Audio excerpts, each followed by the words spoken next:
Selamat datang di channel Suara Papua ID. Kami sangat bersemangat untuk menyajikan pembahasan mendalam tentang isu penting di Papua, termasuk topik yang menarik seperti kasus korupsi yang melibatkan Gubernur Papua Lukas NMB. Dalam episode ini, kita akan membahas implikasi dan dampak yang mungkin timbul jika terjadi hal yang tak terduga, seperti meninggal dunia, dalam konteks peristiwa ini. Pembahasan tentang Gubernur Papua Lukas NMB dalam konteks kasus korupsi dapat mencakup berbagai hal yang dapat mempengaruhi politik, hukum, dan masyarakat di wilayah tersebut. Beberapa hal yang bisa terjadi dalam pembahasan ini meliputi 1. Penyelidikan dan penuntutan hukum. Jika terbukti adanya bukti yang kuat terkait kasus korupsi yang melibatkan Gubernur Lukas NMB, maka proses penyelidikan dan penuntutan hukum akan dimulai. Ini mungkin melibatkan badan penegak hukum seperti Kejaksaan Agung, Komisi Pemberantasan Korupsi, KPK, atau instansi lain yang berwenang. 2. Tanggapan publik. Kasus korupsi yang melibatkan seorang gubernur dapat memicu tanggapan publik yang beragam. Masyarakat dan media mungkin akan memantau perkembangan kasus ini dengan cermat, dan pendapat publik bisa terbagi antara pendukung dan kritikus gubernur. 3. Pengaruh politik lokal. Kasus korupsi ini bisa memiliki dampak besar pada politik lokal di Papua. Partai politik yang didukung oleh Gubernur NMB mungkin akan menghadapi tantangan dalam mempertahankan dukungan politik dan citra mereka. 4. Ketidakpastian pemerintahan. Jika kasus ini berlanjut hingga tahap pengadilan dan terbukti bersalah, Gubernur NMB mungkin akan dipecat atau mengundurkan diri dari jabatannya. Hal ini dapat menyebabkan ketidakpastian dalam pemerintahan Papua dan perlu waktu untuk proses pergantian kepemimpinan. 5. Pengaruh terhadap pembangunan dan pelayanan publik. Jika kasus korupsi ini menghambat kinerja pemerintahan dan mengalihkan perhatian dari tugas-tugas pelayanan publik, masyarakat Papua bisa mengalami dampak negatif, terutama dalam hal pembangunan dan pelayanan dasar.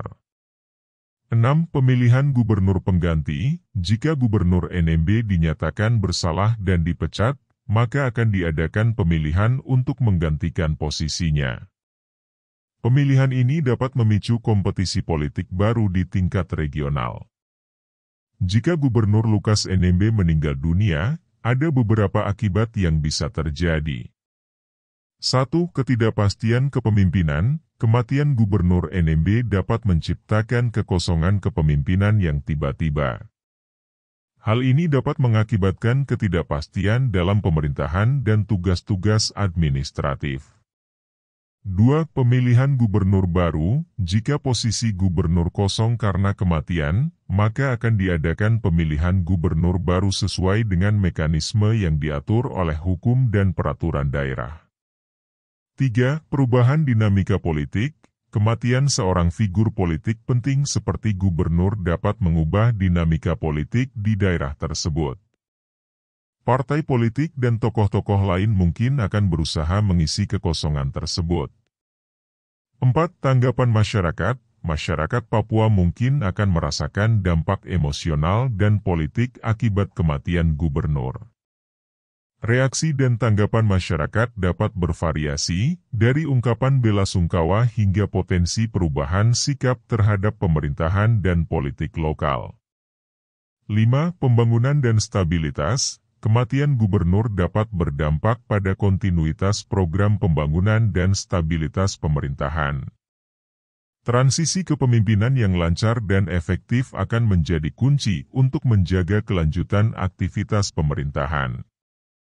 Penting untuk diingat bahwa skenario-skenario ini bersifat umum dan dapat bervariasi tergantung pada faktor-faktor kontekstual yang lebih mendalam dan dinamika politik serta hukum yang berlaku di wilayah Papua. Inilah perjalanan kasus korupsi Gubernur Papua Lukas NMB hingga ditangkap KPK. Gubernur Papua Lukas NMB menjalani pemeriksaan kesehatan di RSPAD, setelah ditangkap di Papua dan dibawa ke Jakarta, Selasa, 10 Januari 2023. Lukas menjalani pemeriksaan tanda vital dan fisik, laboratorium, elektrokardiografi, EKG, dan jantung oleh tim dokter di RSPAD, di antaranya Dr. Saraftanov Romalo Siregar hingga Dr. Jantung Dina Evalina Syahlul. Gubernur Papua Lukas NMB menjalani pemeriksaan kesehatan di RSPAD, setelah ditangkap di Papua dan dibawa ke Jakarta, Selasa, 10 Januari 2023. Lukas menjalani pemeriksaan tanda vital dan fisik, laboratorium, elektrokardiografi, EKG, dan jantung oleh tim dokter di RSPAD, di antaranya Dr. Saraftanov Romalo Siregar hingga Dr. Jantung Dina Evalina Syahlul. Gubernur Papua Lukas NMB ditetapkan menjadi tersangka kasus suap dan gratifikasi pada 14 September 2022 lalu. Namun, penangkapan dan pemeriksaan baru berhasil dilakukan oleh Komisi Pemberantasan Korupsi, KPK, pada Selasa lalu, 10 Januari 2023. Perjalanan kasus Lukas NMB telah melalui berbagai drama dan alasan mangkir dari Komisi Anti Rasuah tersebut. Dikutip dari Koran Tempo, berikut kilas balik perjalanan kasus Gubernur Papua Lukas NMB. Dugaan suap dan gratifikasi yang dilayangkan kepada Lukas berawal dari laporan Pusat Pelaporan dan Analisis Transaksi Keuangan, PPATK, terkait adanya pengelolaan uang tak wajar. Transaksi yang dilakukan Lukas mencapai ratusan miliar rupiah, antara lain setoran tunai ke kasino Singapura hingga pembelian tunai jam tangan mewah. Di tahun yang sama, Bareskrim Polri melakukan pemeriksaan terhadap kasus korupsi pengelolaan anggaran pemerintah Provinsi Papua periode 2014 hingga 2017. Kasus ini berhubungan dengan sejumlah proyek yang bersumber dari anggaran pendapatan dan belanja daerah, APBD, Provinsi Papua. 5 September 2022. Setelah 5 tahun, KPK menetapkan Lukas NMB sebagai tersangka kasus suap dan gratifikasi senilai 1 miliar rupiah. Sejak ditetapkannya sebagai tersangka, pendukung Lukas bergerak melawan. 12 September 2022. KPK memanggil Lukas untuk pemeriksaan, tetapi ia tidak datang dengan alasan sakit. 23 September 2022. Tim dokter Lukas meminta penundaan penyidikan dengan membawa dokumen medis. 25 September 2022. KPK menjadwalkan pemeriksaan kedua, tetapi Lukas lagi-lagi datang dengan alasan sakit. Ia meminta untuk KPK memeriksa di lapangan sesuai permintaan masyarakat adat Papua. 26 September 2022. Pengacara Lukas, Stefanus Roy Rening, mengklaim bahwa kliennya memiliki tambang emas sebagai jawaban dari pertanyaan KPK terkait sumber uang Lukas. Namun, dalam laporan harta kekayaan penyelenggara negara, LHKPN, yang dilaporan Lukas, tidak terdapat perusahaan tambang emas di dalamnya. Tempo melihat LHKPN yang terakhir dilaporkan Lukas pada 31 Maret 2022 untuk periode 2021 adalah sebesar 33,78 miliar rupiah.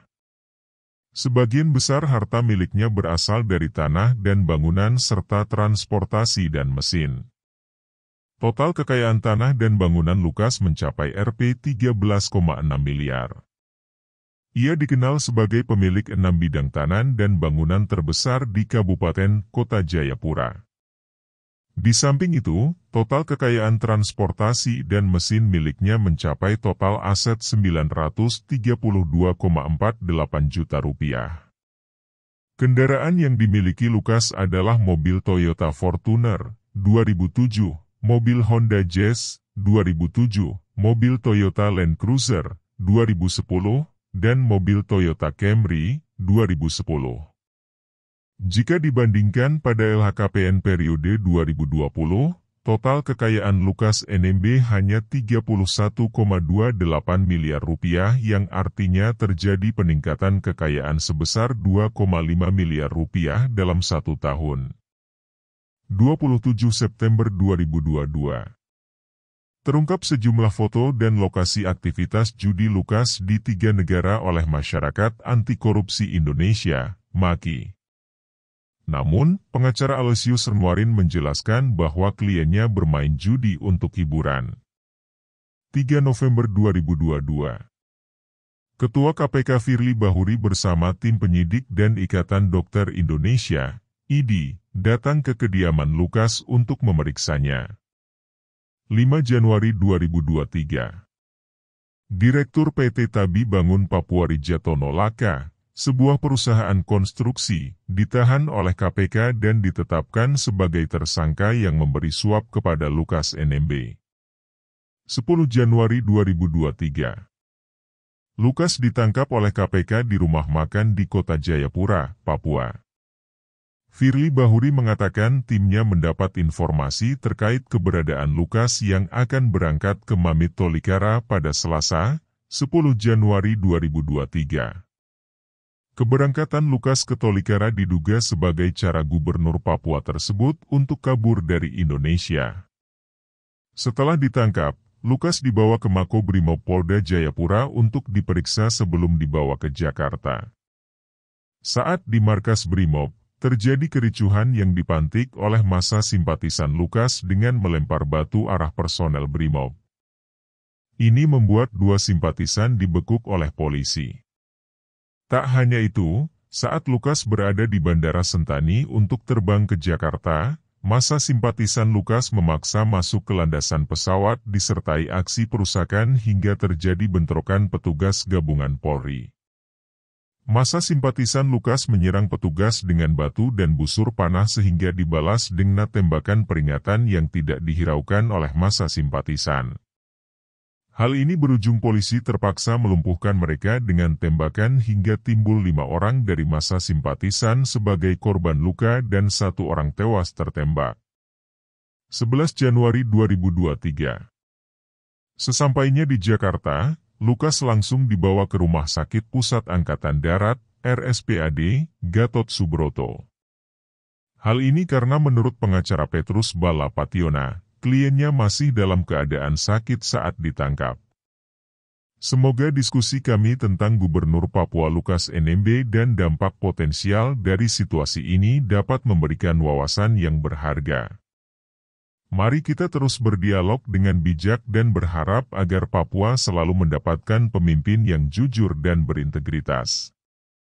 Terima kasih atas kesempatan ini, salam hangat untuk seluruh tim dan pemirsa setia di Suara Papua ID.